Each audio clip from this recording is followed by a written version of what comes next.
There's a lot of things that we have to do. Listening to the governor last night, we get an idea of what's facing us.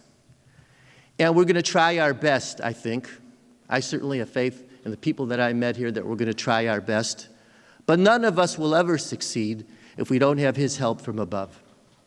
And we tend to forget that.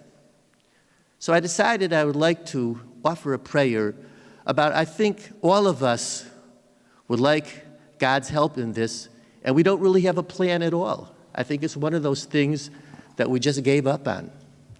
And perhaps if we remember that we need his help for that, we'll remember that we need his help in everything. So some people, I guess, memorize things, but I would rather focus on the words with my heart and my mind. So I'm going to read it, and I hope that all of you will join me. Almighty Creator, you have endowed humanity with distinct intelligence and creativity, and an existence which is qualitatively different from everything we are aware of in the entire universe. We have used those gifts to benefit all of mankind. Our ancestors struggled merely to survive, but we have transformed the quality of human life. We have lit up the darkness of night, warmed the bitter winters, and have cooled the blazing heat of summer. We have learned to manage disease and improve overall health conditions to a degree our ancestors would never have comprehended. We are able to bring forth an abundance of food to sustain ever-growing populations. Our advancement in all areas of science has far surpassed our imagination of just a few decades ago. But despite all the progress, it seems that unfortunately, we still have not learned how to overcome the base nature of man. The horse and buggy is long outdated.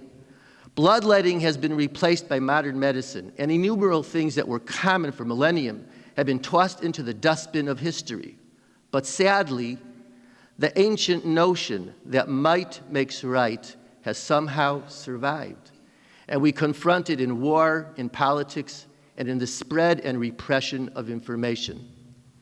The Talmud teaches us to remember that just as each human has a face unlike any other, so too every human has a mind and opinions which are uniquely their own.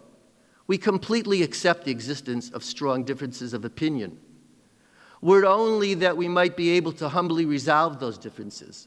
Yet unfortunately, all too often, the human desire to be victorious at all cost continues to prevail over and over again. Maimonides suggested an optimistic approach when he disagreed with other scholars.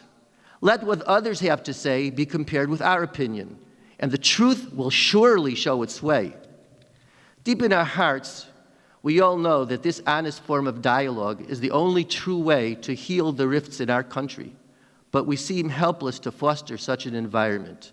Please, God, help us do our part. Imbue all of us with the wisdom and character to be drawn after truth and morality, and be devoted to follow her path and her path alone. We ask for your support, because only then can we hope to preserve our unique republic, one nation under God, indivisible, with liberty and justice for all. Amen.